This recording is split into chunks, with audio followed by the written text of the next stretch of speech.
Não é exagero dizer que o universo de Game of Thrones é um dos universos televisivos mais populares e engajantes de todos os tempos.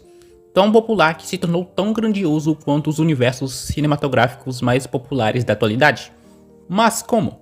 Como uma série que chegou de maneira sorrateira vinda de uma série de livros pouco conhecida pelo grande público se tornou uma das maiores franquias da cultura pop? É isso que iremos desvendar no vídeo de hoje. Olá, eu sou o Zeca e seja bem-vindo ao Zeca Análises. A ascensão gigantesca do universo televisivo baseado nas obras de George R.R. Martin foi impressionante. Game of Thrones estreou discretamente no ano de 2011 e a cada nova temporada a série foi ganhando mais e mais audiência. Foi ganhando relevância, chegando ao ponto da série se tornar um verdadeiro evento durante as transmissões de suas novas temporadas. E quando eu falo um evento, eu estou falando de um evento com letras maiúsculas. Essa série conseguiu romper completamente a barreira da internet. As discussões não ficavam mais limitadas a fóruns e grupos. A discussão chegou à vida real. As pessoas se reuniam não só para assistirem os novos episódios, mas também para debatê-los. Aos domingos o mundo virava um enorme campo de futebol. Pessoas choravam, se alegravam, torciam pelos seus personagens favoritos e se chocavam com os mais brutais acontecimentos que só essa série poderia proporcionar. Mas por quê? Porque uma série focada quase que inteiramente em conflitos políticos conquistou tantas pessoas ao redor do mundo.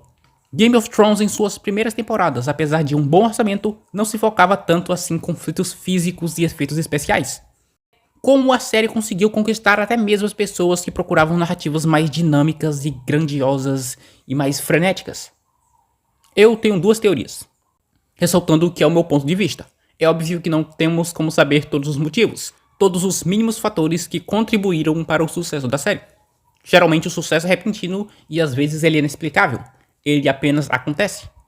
A primeira teoria é de que a série se tornou muito popular porque ela é boa, já que se algo é bom, ele se torna automaticamente popular, correto? Errado. Existem muitas séries boas que não são populares, então essa teoria vai por água abaixo. Então vamos logo para a segunda teoria, que é a que realmente importa e a que é realmente interessante, e que gira em torno da diversidade da série. Vamos lá. Na minha visão, Game of Thrones tem elementos que são basicamente universais, podendo atrair pessoas das mais diversas nacionalidades, culturas e até mesmo dos mais variados gostos televisivos. E eu quero falar de um aspecto que se comunica perfeitamente com nós da América Latina, que envolve toda a estruturação e o tom da série. Então vamos jogar as peças na mesa. Você gostando ou não, Game of Thrones é uma grande novela. Você até pode argumentar inúmeras coisas, como a quantidade de episódios, para tentar me refutar, mas isso seria negação. Não há vergonha em você admitir que gosta de uma história que bebe muito das teledramaturgias. Vários elementos delas estão na série. E não, comparar a série com uma novela não é uma ofensa. Se você acha que isso é uma ofensa, pode sair do vídeo, inclusive. Em novelas, querendo ou não, existem, digamos que templates de histórias, clichês, e isso não necessariamente é algo ruim. E adivinha? Game of Thrones também possui muitos desses templates e clichês.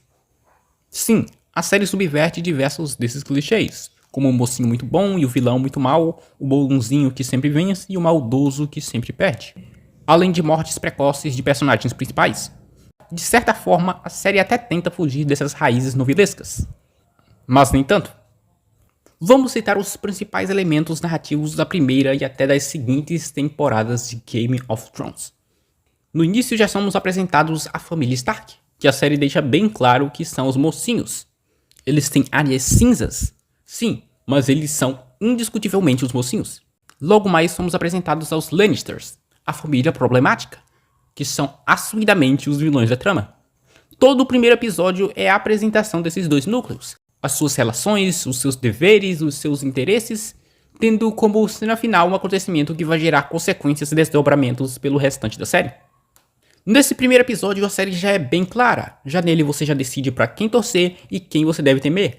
É um conflito simples que é totalmente compreensível para os mais diversos públicos, das mais variadas regiões. É uma linguagem tão abrangente que qualquer pessoa se sente em sua zona de conforto. Como eu disse, sim, a série quebra muitos desses estereótipos mais lá pra frente. Mas em primeiro momento, ela é o que se espera de uma boa e velha novela, uma história sobre o bem contra o mal com contornos muito dramáticos. Não que todas as produções que tenham esses elementos bebam da mesma fonte. Isso que eu citei são bem comuns em vários tipos de narrativas.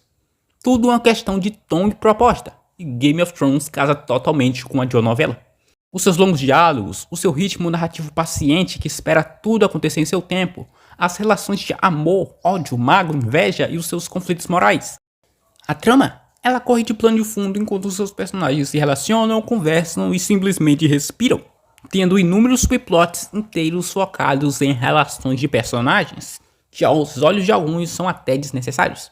O senso de progressão até fica às vezes perdido por causa de uma longa preparação para um acontecimento relevante e grandioso. E quando eu digo grandioso, não estou falando apenas de escala, de orçamento. Um dos principais triunfos da série é justamente transformar coisas que aparentemente seriam simples em algo a mais. A série constrói grandes momentos de diálogo e de clímax que nem sempre tem envolvimento de computação gráfica, de CGI.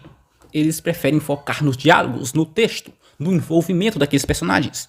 Game of Thrones conquistou as pessoas justamente por conduzir a trama com esse ritmo agradável, com um texto que se esforçava para contextualizar tudo e não deixar ninguém perdido. Game of Thrones podia até ter muitos nomes de pessoas e lugares para decorar, mas a série estava longe de ter uma história complexa. De maneira incrível, a série conseguiu atrair toda essa galera que curte histórias de intrigas que beiram o novelesco, além dos fãs de fantasia e dos fãs dos livros. A série, de maneira inesperada, conseguiu abocanhar públicos muito diversos que foram atraídos por motivos extremamente opostos. A série teve a façanha de conseguir agradar os adolescentes e as senhoras noveleiras. Inclusive, muitos têm essa visão de que geralmente apenas países da América Latina ou da Ásia preferem narrativas mais longas e pacientes como as novelas. Sendo que não. Lost também era uma grande definição de série novela e foi um grande sucesso, tanto em outros países quanto nos próprios Estados Unidos. As pessoas de lá até podem não ter o costume de consumirem histórias de mais de 200 episódios, mas gostar, eles gostam. Game of Thrones não foi um sucesso tão fora da curva assim. Tanto é que mesmo depois do seu final supostamente catastrófico, a HBO conseguiu de novo. Ela conseguiu formatar um novo derivado que conseguiu o mesmo feito de ser um sucesso absoluto, tendo doses ainda maiores daquele espírito novelesco da série principal. A Casa do Dragão é uma série que se resume a intrigas entre duas famílias. Tem como ser mais novelesco que isso? Eu acho que não. E é aí que mora, pelo menos para mim, o triunfo desse universo.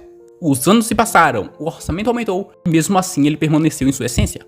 Ele consegue tanto entregar enredos muito bem articulados, como também os espetáculos visuais que os nerds tanto gostam. Então é por isso que no final do dia, Game of Thrones e os seus derivados conseguem agradar praticamente todo mundo. Eles sabem o que ambos os públicos querem e entregam isso da melhor forma possível. Pelo menos na maioria das vezes.